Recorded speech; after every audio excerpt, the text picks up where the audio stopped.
Не, Кульжинка тас жолының бойында 6-да 75 сотық жер, бірінші линиядағы жер сатылымға шықты. Бұл қай жер? Бұл село Гүлдала. Міне Мегамарт деген сауда орталығы тұр.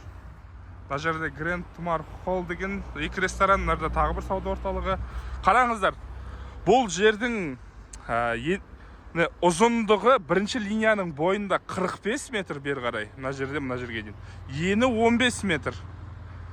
Трассадан мынау жерге дейін 15 метр жер бар. То есть бұны болашақта 2-3 полосаға дейін үлкейтсе де сізге бұл жерден қауіп төнбейді, былайша айтқанда. Өте жақсы орналасқан. Келіңіздер, көріңіздер.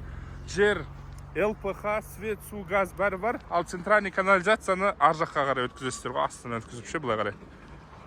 Шикарный участок, прям ше. Реально, мен даже айтқан сөзімнен, түрімнен көріп тұрған шығарсыздар.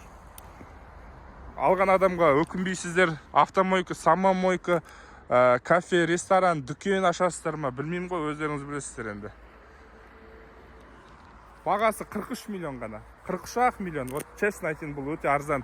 Мынандай басқалар сияқтыкі первая линиядан 15, бұлай қарай 45 емес. Бұда керісінше ұзындығы 45, а бұлай қарай 15.